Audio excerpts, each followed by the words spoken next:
RCR presenta Perú 2030, programa sobre la reforma del Estado, la descentralización, la modernización de la gestión pública, el desarrollo regional y local en el marco de los 17 Objetivos de Desarrollo Sostenible de la Agenda 2030. Información, entrevistas, análisis y debates. Llevamos 7 años debatiendo los problemas del país y sus posibles soluciones. Perú 2030, con la dirección y conducción de Franz Portugal.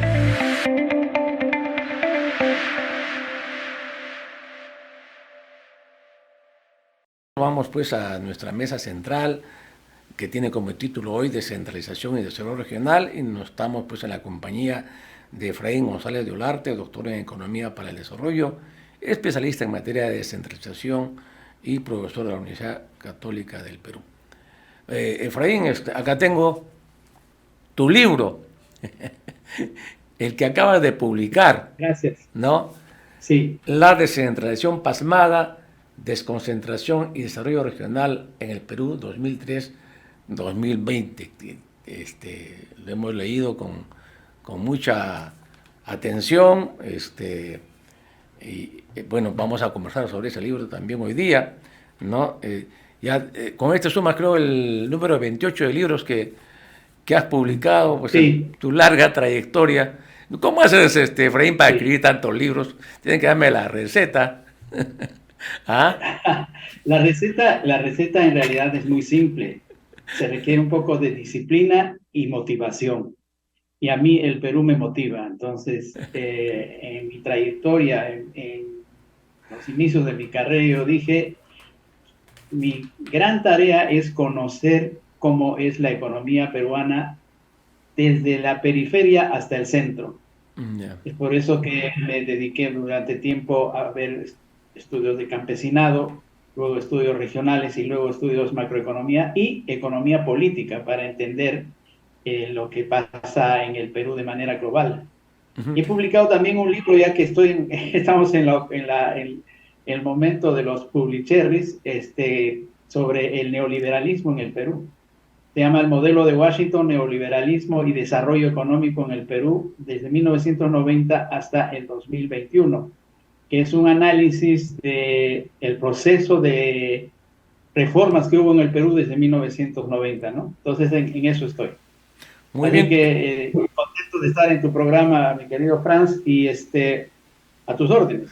Felicitaciones, pues, Efraín, por la publicación de tu libro. Y bueno, pues adelante, seguir produciendo más libros, Efraín. Bueno, justo este libro, lo estuve revisando, queda como, digamos, anillo al dedo al tema que hemos organizado de esta serie de programas dedicados a la construcción de una agenda regional desde las regiones para el desarrollo descentralizado, ¿no? Vamos a tener un par más de invitados en las próximas semanas, y luego ya los invitados van a ser los propios líderes y políticos de las regiones, para que ellos mismos, ¿no?, propongan qué piensan hacer en su departamento para el desarrollo descentralizado y cuál es el enfoque, cómo ven ellos este problema. Bien, este libro que has publicado plantea pues una serie de temas sumamente importantes, que vale la pena verlo, y que obviamente yo un poco lo voy a enfocar para el objeto de esta serie de programas que hemos planeado, ¿no? Tú has señalado que cuando hablamos, para empezar con el tema conceptual, como tú dices en tu libro, porque tienes un primer capítulo al tema conceptual, cuando hablamos de desarrollo regional, ¿a qué nos estamos refiriendo, Efraín? En verdad, hay varias interpretaciones del desarrollo regional, y yo asumo como marco teórico, normativo sobre todo, el desarrollo humano. Entonces, en mi opinión, el desarrollo regional es el proceso de crecimiento con redistribución en todas las regiones, dentro de cada región también. Y en ese sentido, este crecimiento con redistribución debería ser funcional al desarrollo humano, es decir, a que la gente esté mejor, tenga oportunidades de empleo, tenga oportunidades de negocio. Es decir, es importante distinguir aquellas teorías que dicen que el desarrollo se mide por el crecimiento de las cosas, o sea, de cuánto produce un país, versus aquellos que decimos que el desarrollo se explica por el desarrollo de las personas. Entonces, las cosas versus las personas, y la idea es que las cosas tienen que estar en función del desarrollo de las personas y no al revés como siempre se suele decir. Hay que crecer a tanto por ciento y el resto vendrá por su propio lado. Eso no siempre sucede. Entonces, este es mi enfoque teórico para acometer el tema de la interpretación del problema del desarrollo regional desigual que existe en el Perú. Y ahora bien, la pregunta entonces que tú tratas de responder en el libro es si la descentralización ha traído desarrollo regional en el país. Ese es en realidad el tema que me llevó a hacer esta investigación. En realidad hay que reconocer que históricamente esta es la primera vez que tenemos un proceso de descentralización que ya dura 20 años. Y es una cosa que hay que reconocer, porque en el Perú hemos tenido varias descentralizaciones que han tenido una duración muy corta. Pero dicho esto, la idea es, esta descentralización ha generado más desarrollo del que podría generar un país con un Estado centralista. Y la respuesta en mi libro es que muy poco. Ha ayudado en varios temas que puedo después especificar, a mejorar el crecimiento de las regiones. Igual ha habido un impacto sobre la desigualdad, etcétera, y sobre la integración de las regiones, pero habría que decir que 20 años después los logros son realmente modestos. Y es por eso que yo planteo al final del libro la necesidad de retomar el proceso de descentralización, es decir, volver a relanzar la descentralización, pero tomando en cuenta las conclusiones, las enseñanzas que nos da estos 20 años de descentralización. Entonces, ideal sería que la descentralización genere desarrollo regional, pero esto no necesariamente es posible por algunas razones. La primera es que el Estado peruano es realmente chico. Es decir, la presión tributaria llega a los 16-17% y el gasto total del Estado llega a un 20-21%. Con ese nivel de ingreso y de gasto, es muy difícil poder redistribuir, sobre todo para la inversión, al resto de regiones. Es decir, con un Estado chico, la descentralización se reduce a ver de qué manera se gasta mejor en las regiones, se invierte mejor en las regiones.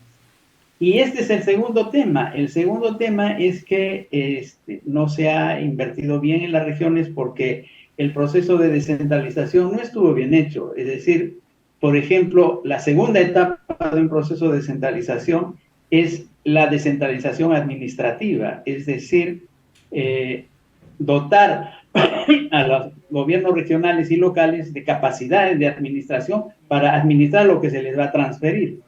Esto fue hecho de manera un poco desordenada y no necesariamente ha tenido un impacto. El tercer tema, no menor, es que la descentralización ha generado un proceso negativo, la descentralización de la corrupción. Sobre este tema puedo hablar después. Pero entonces la descentralización tiene algunos aspectos positivos, pero hay una serie de aspectos que son bastante negativos. Y el tema es cómo a partir de esta situación actual podemos relanzar el proceso de descentralización. Tú, Efraín, señalas en tu libro que hay factores que limitan la capacidad desarrollista de la descentralización. Bueno, has señalado uno, creo que es el tema del bajo nivel de la tributación, pero ¿qué otros elementos limitan, ¿no es cierto?, esa capacidad desarrollista de las regiones? Bien, este tema me parece sumamente importante porque nos lleva a cómo se hizo la descentralización. Digamos, las fórmulas generales para hacer procesos de descentralización pasan por 4 etapas. La primera etapa es la decisión política de descentralizar. Y esta es una decisión que se hizo en el Perú en el 2003 para que el gobierno, en lugar de tener solamente 2 niveles de gobierno central y local, tenga 3 niveles de gobierno, incluyendo los gobiernos regionales. Esa es una decisión política. Y entonces, el problema es que esta decisión política fue una decisión desde arriba, desde la presidencia de la República. Y que, bueno, que digamos, tuvo apoyo en el Congreso, es decir, claro, hubo voluntad política para hacer eso. Sí, sí, bueno, pero entonces el tema es que si la descentralización se hace solamente por voluntad del Estado, del gobierno central, que es muy importante que quiera descentralizarse, porque en democracia en general los gobiernos son descentralistas, pero faltó el pacto social por la descentralización. Es decir, en el Perú no podemos hacer una descentralización exitosa si no involucramos al sector empresarial, a la sociedad civil en cada región. Y entonces en cada región hay que hacer un pacto de descentralista para que todo el mundo sepa cuál ha de ser su rol en el proceso de descentralización. Entonces este es un tema importante. El segundo tema es que la ley actual evita o no permite la reelección de los gobiernos subnacionales, locales y regionales. Este es un error. ¿Por qué? Porque en 4 años tú no puedes acometer el desarrollo. Sobre todo si uno piensa en la atomización política que hay en las regiones y en el Perú en general, que hace que sea absolutamente incierto quién puede ser el gobierno que ha de reemplazar al que está saliendo 4 años después de haberse elegido. Pero además, este nuevo gobierno lo que va a hacer es necesitar de 1 año o más para poder saber cómo se puede hacer y qué se debe hacer en las regiones para llevar adelante el proceso de descentralización. Entonces, obviamente, este es un error creo que del fujimorismo, cuando aprobaron de que no debía haber reelección por estas ideas de corrupción, pero igual la corrupción ha venido. O sea, hoy en el Perú participar en las elecciones regionales, no son, en general uno tiene la sensación de que la gente no participa sino para ver si pueden conseguir un puesto y a través del puesto tener pues lo que estoy señalando, digamos, las posibilidades de gran corrupción. Y el tercer tema que es importante a señalar es que no ha habido un plan de descentralización. Simplemente ha dicho, bueno, las regiones que hagan lo que puedan, se les da se hace, digamos, en la ley de descentralización están pues los temas de qué competencias transferir, cómo transferir los recursos, etcétera. Sin embargo, no se dice, nosotros con esta descentralización en 10 años o en 20 años debemos alcanzar este objetivo. Cada región debería haber reducido su pobreza, mejorado su productividad, mejorado su educación. Y entonces, si no tienes un plan de largo plazo, el proceso de descentralización va a ir de tumbo en tumbo. O sea, un proceso de descentralización es un proceso de reforma del Estado, no del gobierno, sino del Estado. Y entonces se requiere de objetivos de largo plazo y entonces la descentralización debe ser una política de Estado respetada por todos los gobiernos locales y regionales, pero con un objetivo en cada caso que tiene que cumplir. O sea, decirle cada 4 años hay que hacer la revisión de cuánto han avanzado y si han avanzado bien, a ese gobierno se le debe reelegir. Y claro, obviamente esto no ha sucedido. Esa es la razón por la cual los logros son relativamente pequeños. Claro, Y pero más hay dificultades que logros. ujú, este, en un momento cuando yo era secretario técnico de la Comisión de Descentralización, pues yo trabajé en el Congreso varios años en esa comisión, sobre todo en los años en que se constituyeron se dieron toda la normatividad de la descentralización que empezó el año 2002-2003, ¿no? Entonces yo he estado en todo ese proceso de elaboración de la normatividad. Soy responsable de las cosas que han salido, en parte de las cosas que han aprobado ahí, porque nosotros redactábamos los textos, corregíamos o reformábamos, sacábamos o poníamos, porque esa era nuestra función como secretario técnico de la Comisión de Descentralización. Y en un momento, ya luego que logramos sacar la última norma, que fue la Ley del Poder Ejecutivo del 2007, demoró demasiado. Algunos afirman que esto fue muy rápido, apresurado. Mentira. Es todo lo contrario. Fue lento y engorroso descentralizar. Lento y engorroso. Entonces decidimos hacer una evaluación de las funciones transferidas versus los recursos transferidos para esas funciones, ¿no? Y el resultado fue negativo. Es decir, se transfirieron funciones y competencias, pero los recursos, en buena parte para esas funciones, en muchos casos no se transfirieron. Y en otros se recentralizaron. Caso Sunafila, te cuento el caso Sunafil, que es la fiscalización laboral que estaba a cargo de los gobiernos regionales. Estas funciones se recentralizaron mediante una norma, ¿no? Porque decían que los gobiernos regionales eran incapaces de cumplir esa función. Obviamente eran incapaces porque no tenían ni personal ni recursos. Bueno, en función de esa hipótesis, se recentralizó y se creó la Sunafil, este organismo público.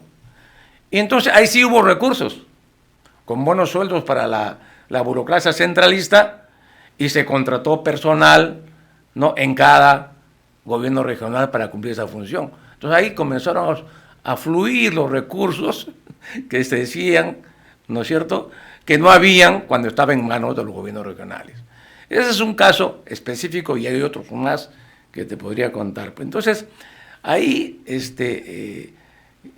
la transferencia de funciones y competencias, la descentralización algunos la catalogan como que tienen tipos: administrativa, económica, fiscal, etcétera, política, ¿no?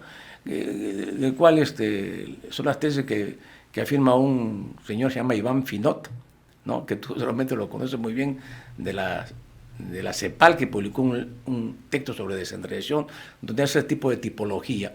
Entonces yo no estoy de acuerdo con esa tipología por la sencilla razón de que si tú transfieres en competencia de funciones, estás transfiriendo poder y recursos simultáneamente. O sea, no se pueden dar separados. No hay una administración política, otra administrativa y otra económica. Eso no existe en la realidad. No. Si no es pues descentralización.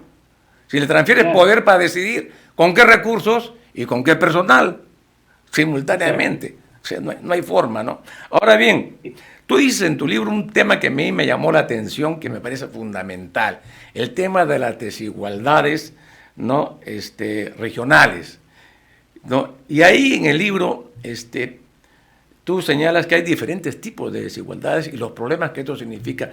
No sé si podrías precisarnos sobre ese aspecto que me parece muy fundamental. Sí, muchas gracias por tu comentario, porque tu comentario realmente es ilustrativo de cómo se hizo el proceso de descentralización.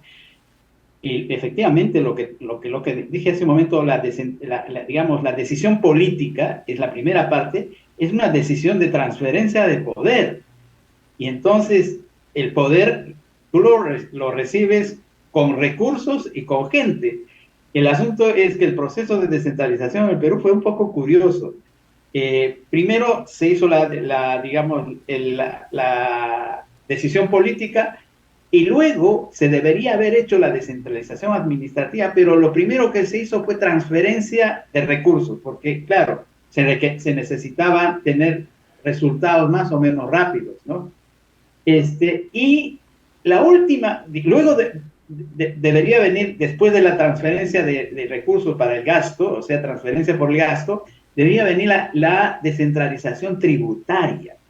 Es decir, que los gobiernos regionales y locales puedan cobrar ciertos impuestos. Claro, eso Pero en el sobre ese tema, Efraín, sobre ese tema has tocado un tema clave, el tema de la descentralización fiscal. La famosa, hasta tenemos una ley de descentralización fiscal, ¿no? Que hicimos, claro, pero que nunca se implementó porque estaba amarrada a la formación de regiones, ¿no? Era el requisito. Claro. Si no había región, claro, no hay descentralización fiscal, ¿no? Pero sí, sobre eso... el asunto es que sí hubo descentralización fiscal, sin que nadie se dé cuenta. El canon, la distribución del canon es una descentralización de los impuestos, porque el canon es parte de los impuestos a los ingresos que tienen las mineras y claro, que producen gas y petróleo. Claro, sí.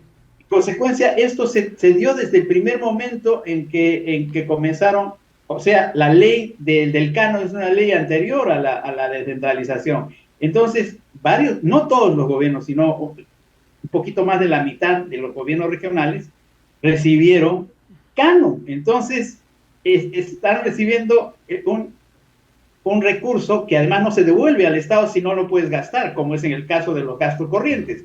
Entonces, claro, en este sentido la descentralización pues fue hecha sin una visión de largo plazo y sin un plan de cómo hacerlo para que coincida, digamos, este proceso con el proceso que es para mí central, y es a eso en lo que tú haces mención, es que la descentralización, si no genera desconcentración económica, es una descentralización que va a tener un resultado muy magro. La descentralización debería ayudar a desconcentrar la economía, porque la concentración económica en Lima y en la costa es muy alta, y eso inhibe que el resto de regiones, y sobre todo los ámbitos rurales, los hinterlands, como lo llaman, las áreas rurales de cada región, se desarrollen a una menor velocidad. Entonces, para mí el problema es que para entender bien el proceso de desarrollo regional, hay tres problemas que hay que resolver. Uno, el problema de integración de las regiones. Y voy a explicar esto un poquito. Segundo, el problema de la divergencia del crecimiento que hay entre Lima y el resto del país y entre cada ciudad y su entorno rural. Esta es una cosa increíble. O sea, las regiones, las ciudades no generan crecimiento de su ámbito rural. Y Lima no genera crecimiento del resto de regiones. Entonces hay un problema de divergencia. En el largo plazo es un problema porque tenemos un país dual, ¿no? Y el tercer tema, efectivamente, es el tema de la desigualdad. Y la desigualdad es, digamos, macroeconómica o macroregional entre regiones. Hay regiones como la de Lima, Lima-Callao, que son las más, con mayores productividades, mayor producto, mayores ingresos, mejor empleo asalariado. Y tienes regiones como Huancavelica o Amazonas, o Huánuco, o Apurímac, que tienen menor desarrollo. Bueno, este es uno. Dentro de cada región también hay desigualdades. O sea, entre la ciudad y el campo de cada región hay desigualdades. Entonces, el tema es cómo resolvemos este tema a través de la descentralización. Ajá. No es fácil. Se necesita además desconcentración. ¿Para qué? Para aumentar los recursos fiscales de cada región.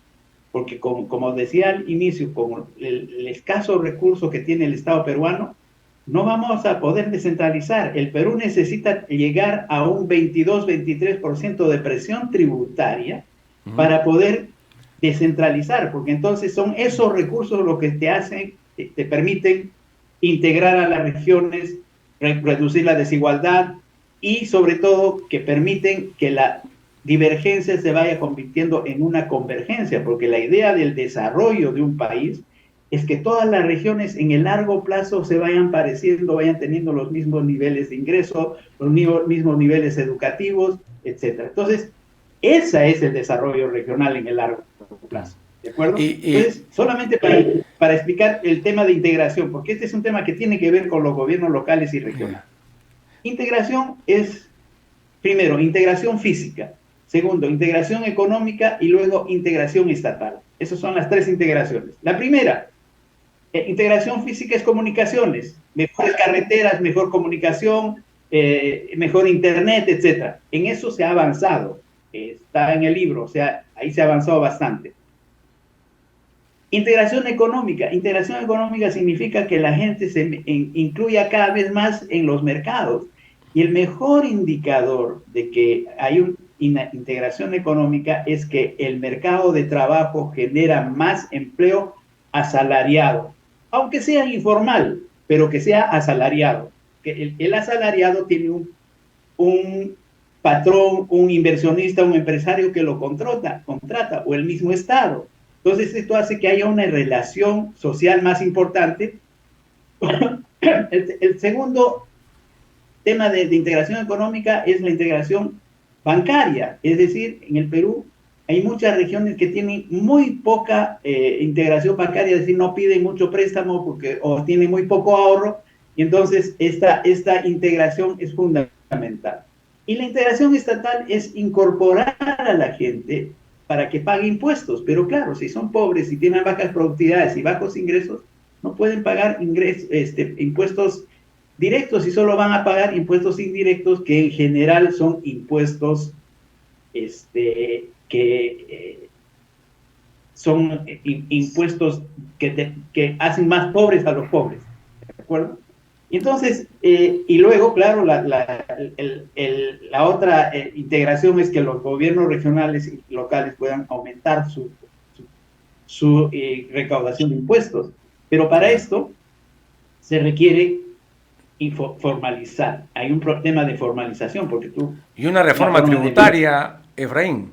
Exacto, ahí está la reforma tributaria, que está considerada, pero el tema que tú dijiste así al momento es que se hizo una descentralización sin regionalización. Claro. Y ese es un gran error. O sea, la descentralización se tuvo que hacer de la mano de una regionalización, es decir, de macroregión. Tú has señalado de que Lima sigue siendo el núcleo duro de la descentralización, así lo has llamado, el núcleo duro, o sea que absorbe permanentemente los recursos de las regiones. Y yo recuerdo, Efraín, cuando fue César Villanueva premier, al ingresar hizo una evaluación de algunos aspectos de la descentralización y descubrió que había que los ministerios, o sea, el Poder Ejecutivo de Lima había creado 2.000 oficinas desconcentradas que hacían paralelismo a los gobiernos regionales y locales, ¿no es cierto? Y que, obviamente él dijo, esto tiene que terminarse, ¿no? Porque ese personal, esos recursos deben pasar a las instancias subregionales o regionales, porque no pueden estar, o sea, no podemos hacer un boicot en la práctica a la descentralización. Entonces, ¿qué hacer? ¿Por qué sigue siendo esta capacidad tan fuerte, la centrípeta que tiene Lima? Sí, es verdad que el proceso de descentralización es un reflejo de la improvisación con que se manejan las cosas en el Perú. O sea, no hemos logrado tener un sistema de partidos políticos que lleven como parte de sus programas y de gobierno el tema de la descentralización como una política de Estado. Eso es verdad. Ahora, Lima, en esto sí tengo que digamos, ver qué dicen las estadísticas.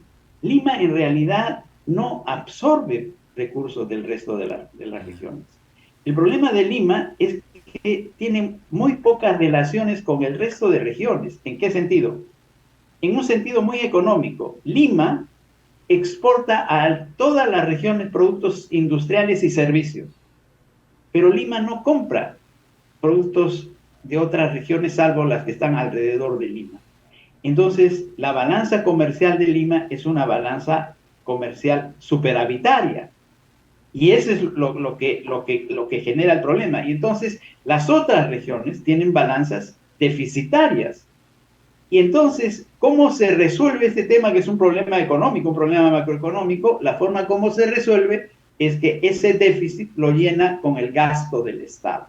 Y en ese sentido, el gasto del Estado es un gasto bastante redistributivo a las regiones. O sea, en Lima se gasta bastante menos per cápita que en Apurímac, Huancavelica o las regiones más pobres. Pero ese es el tema. O sea, el tema central es que no hay una economía integrada en el Perú.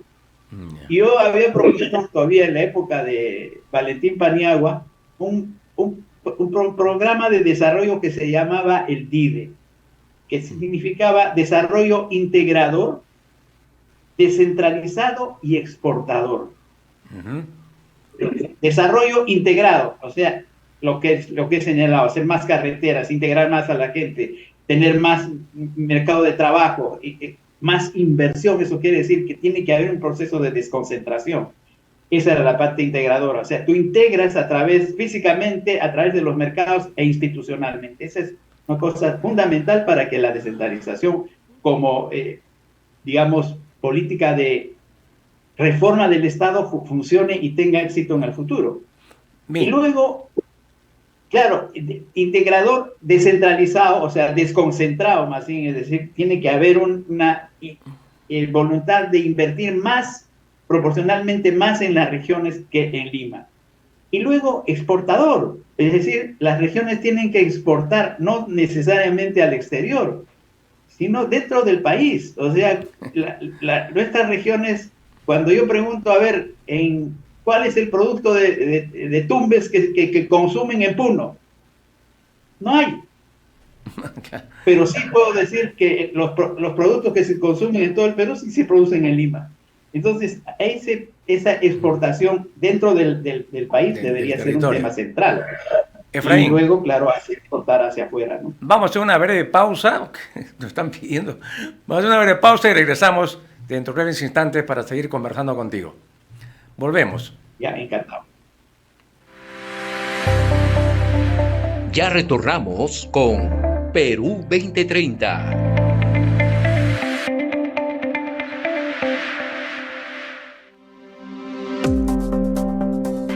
Una alimentación correcta durante la infancia es importante porque el organismo del niño se encuentra en crecimiento y formación. Así lo confirma la nutricionista Catherine Chamorro. La adecuada alimentación es el criterio más importante que se debe cumplir desde que nace hasta los 2 años de edad, porque esta es una ventana crítica de crecimiento para el niño, no solo de ganancia de peso y talla, sino también de desarrollo cerebral.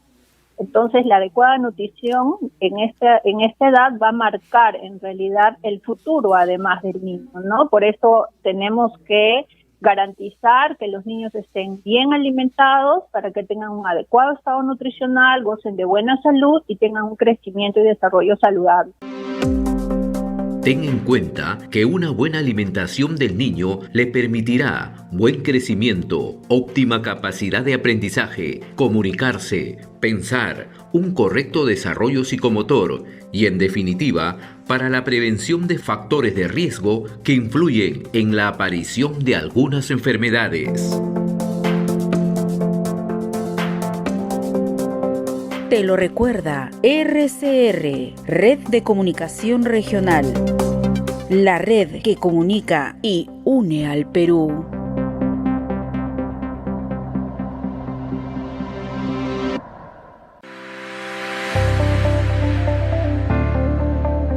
Sigamos con Perú 2030.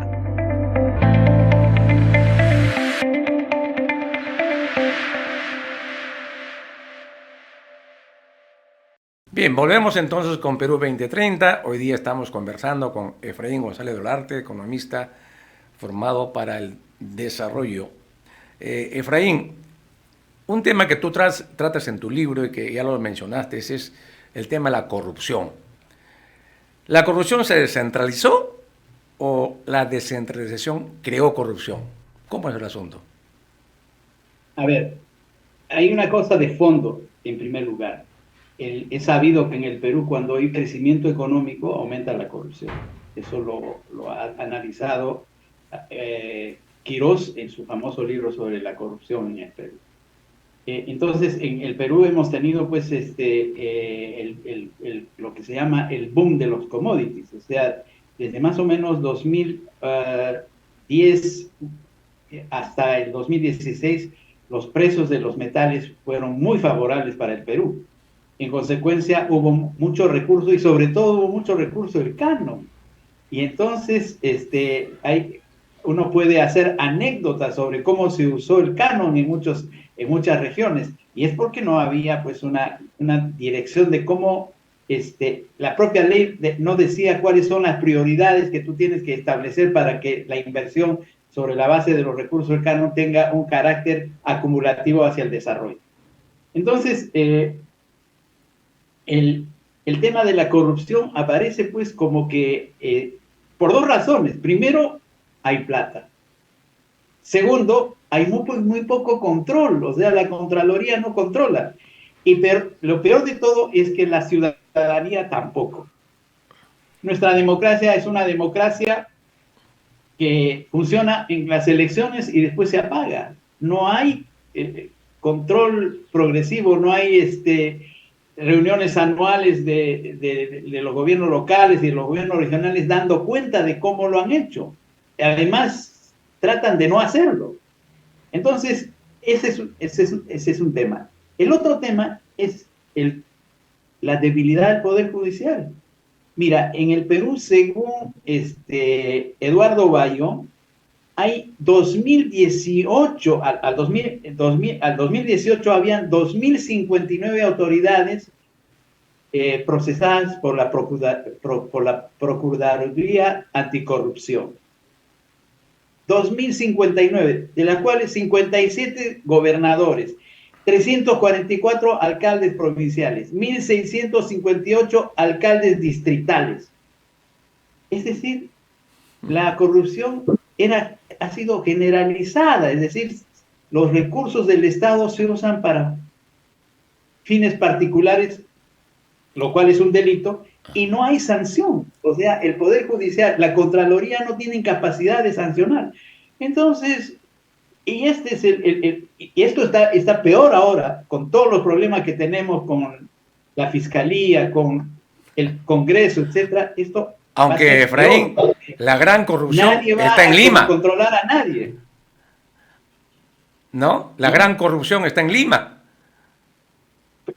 No, la mediana y pequeña metástasis en las regiones. Sí, la corrupción hizo metástasis, porque no solamente son estos gobiernos locales, regionales, también es el gobierno central y los organismos descentralizados del Estado. Así es. Hay corrupción, bueno, en el Poder Judicial nosotros sabemos cómo funciona.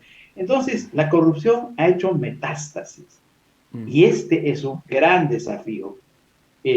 Porque en realidad hay que reconocer con pena que en el Perú el ser corrupto es la norma. El no corrupto es la excepción. Hoy en el Perú hemos llegado a esa situación. Una cultura mafiosa y pues... Sí. Y Efraín, ya el Estado se ha debilitado tanto que ya no controla nada. Sí, el tiempo nos ha ganado. Nos queda para una última pregunta que me gustaría que nos puedas ilustrar, que es la siguiente. Si queremos construir una agenda regional para el desarrollo descentralizado, ¿no? ¿Qué puntos debería contener? Mira, vuelvo al primer tema. Debemos tener un pacto social en cada región y nacional. Este es un acto político, este es un acto de reconocer que la descentralización puede ser un proceso importante para hacer cambios en el Perú. No hay que olvidarse que la descentralización es la democratización del Estado. La descentralización no es un plan de desarrollo regional, es la democratización del Estado, es decir, la participación de la gente en su propio gobierno. Luego, el segundo tema es cómo hacemos para hacer la desconcentración económica, es decir, cómo hacemos para que se invierta en capital físico, en capital humano, más en las regiones que en Lima. más en los ámbitos rurales que en las ciudades. Es decir, este es un tema central. Si no hay desconcentración económica, la descentralización va a tener simplemente un resultado bien leve, ¿no? Y luego, ¿cómo hacemos para que haya reelección de los gobiernos regionales y que lamentablemente esta cuestión de la PASO va a ser un fracaso para las cuestiones regionales? Porque imagínate una región donde se presentan 20 candidatos, ¿cómo podemos saber qué es lo que va a suceder con el desarrollo regional? Entonces ahí lo que se requiere es aprobar un plan de descentralización para la desconcentración y regionalización del Perú con efectos en el desarrollo humano de la región. Ese es. Y el otro tema, finalmente, como tenemos poco tiempo, es necesario un proceso de coordinación entre regiones, entre gobiernos locales. Lo que hacía el Consejo Nacional de Descentralización, hoy lo hace la presidencia del Consejo de Ministros, pero eso ha sido reducido a casi nada. O sea, es importante que haya este pacto social se convierta en un elemento de coordinación a través de un Consejo Nacional de Descentralización que coordine con todas las regiones y que sea la supervisora del plan, y este es el último tema, un plan de desarrollo para el futuro, de desarrollo regional, con desconcentración, con integración, con descentralización y con menor corrupción. Si no se hacen estos, o sea, en el pacto social tiene que haber algo sobre la corrupción. Y la corrupción se puede resolver si es que hay un Estado fuerte, un gobierno fuerte que quiera resolver. Pero si es un gobierno débil como el que tenemos ahora o el que podría ser el próximo 26, no sabemos lo que pueda pasar. Pero esto es, o sea, hay que reconocer que la descentralización se ha hecho pues a la peruana, improvisada, con resultados más o menos, y no sabemos lo que va a resolver. Pero si me pides ideas, yo creo que estas 5 ideas son fundamentales para relanzar el proceso de descentralización. Muy bien, Efraín. Bueno, ha sido muy interesante la conversa que hemos tenido sobre el tema de hoy día de la descentralización y el desarrollo regional. Creo que se han aclarado varios puntos muy importantes para poder avanzar en este proceso. Muchas gracias, Efraín González de Olarte, por tu participación en Perú 2030. Muy buenos días. Y también... Gracias, Franz, a ti, y te felicito por el programa. Creo que estaré atento al próximo sábado a ver cómo funciona esto, pero ojalá que podamos, que al final del programa haya, al final de tu proyecto, de tu agenda del programa, tengamos una agenda que poder ofrecer a los gobiernos regionales, en general al país, ¿no? Eso esperamos, obtener algunos resultados y alguna iniciativa para que esto siga avanzando. Bueno, a nuestra audiencia nacional, muchas gracias por su atención y nos vemos el próximo sábado con Perú 2030 en RCR a las 10 de la mañana. Muy buenos días.